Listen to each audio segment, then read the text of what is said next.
Hello everyone, welcome to my YouTube channel.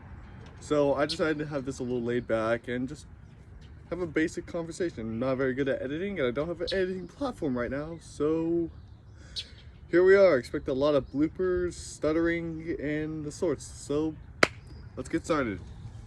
Fun facts about the Cold War. Geez, there's a lot. Probably the first one that comes to mind is the spy that the Soviets had during the Manhattan Project. The Manhattan Project was the project to build the first nuclear bombs to drop on Germany or Japan. It really depended who gave up first. There was this guy named, I think his name was Pegasus. The Russians never figured out, never told anyone, and it was lost. The information was lost during the collapse of the Soviet Union. So the Russians don't know, and we don't know. He's completely lost to history. He was the one who gave the Russians the information to build the first nuclear bomb. Which, would lead to, Cold War escalating to like an unimaginable scale. If nukes weren't around, the Cold War would not have happened. What else? During the Vietnam War, everyone thinks it was just Vietnam, America, and a bit of China. No, there was like Russian equipment, troops, and everything like that. There was fighter jets being piloted by Russia. The most interesting thing though is Sweden was helping the Viet Cong by giving first aid supplies and weapons. Sweden essentially opposed the American expansionism into the area, and the UN called them to broker peace. Ho Chi Minh, the leader of the Vietnamese forces at the time, said something along the lines of, if they want peace, if they want war, I will make war. If they want peace, I will make peace and make them tea afterwards. Contrary to popular belief, Vietnam and America before the Vietnam War had a very, very good relationship. The Vietnam War starting was a little awkward, to be honest. The Americans kind of went in and manipulated a election that was essentially pro-communist versus anti-communist. The Americans rigged the election along with the South Vietnamese president at the time, and the communist Vietnamese felt very underrepresented,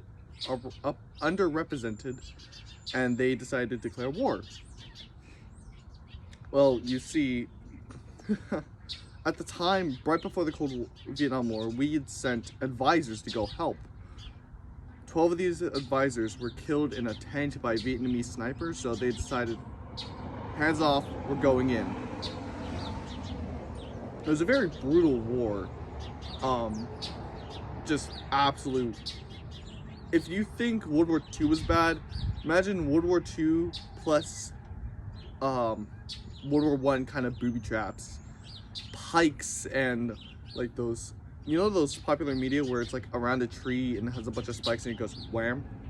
Yeah, that comes from the Vietnam War. The Vietnamese were expert guerrilla fighters. They were extremely intelligent, and I've had family that died in the war, so it's kind of like a little piece of trivia that I know.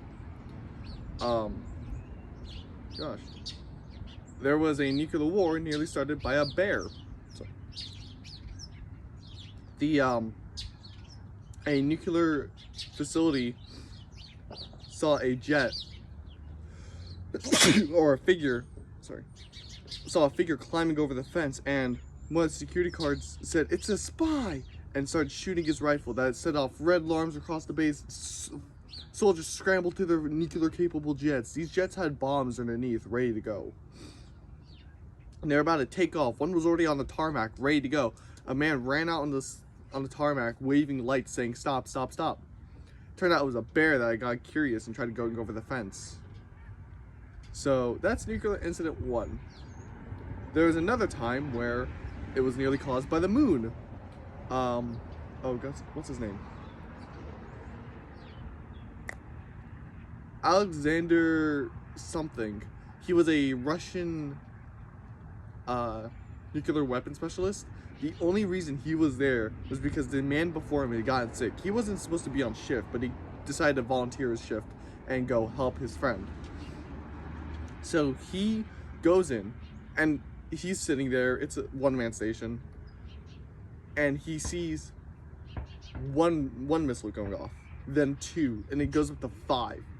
Well, his duty was to report this to Moscow so they could effectively countermeasure and launch every nuclear missile, which numbered around 14,000. He decided to not do it. Thank God he didn't, because America never sent any nuclear weapons. Due to the refraction of the clouds on the surface of the reflection of the clouds to the radar, it looked like missiles were going off into the radar station. The station looked like it was doing it. And yeah, I think that's gonna be my Cold War fun facts for the day. Left on a little grim note. So let's leave off on an even better note. The Cold War during the Berlin airlift was one of the most heroic times for American pilots, probably. It was a true showmanship of brotherhood between humans. These people, the Germans in Berlin, had just been bombed by American bombers less than 10 years ago. Children still remembered American planes flying overhead with bombs in them. Well, during the Berlin airlift, it was not a bombing raid, it was a food delivery raid. The British and Americans had joined forces to deliver food to the trapped civilians and soldiers in Berlin. So they did. They were able to pull off one of the biggest humanitarian aids in world history. I think it was 77,000 tons of cargo were delivered in this time. I forgot how long exactly the Berlin airlift was, but Luftwaffe, or German Nazi Air Force pilots and mechanics, were helping the Allied forces repair and fix their planes when they landed. These soldiers were just trying to kill each other. Now they're helping each other. Honestly, I think that's one of the greatest things of humanity that we've seen probably since 9/11, when people all around the world try to help. Well, thank you for listening, and I hope you found this somewhat entertaining. It is my first video, so I'm going to ask for you guys to not be like, oh, this is bad editing, this is bad everything. Just, we're gonna see how this goes. Thank you for watching.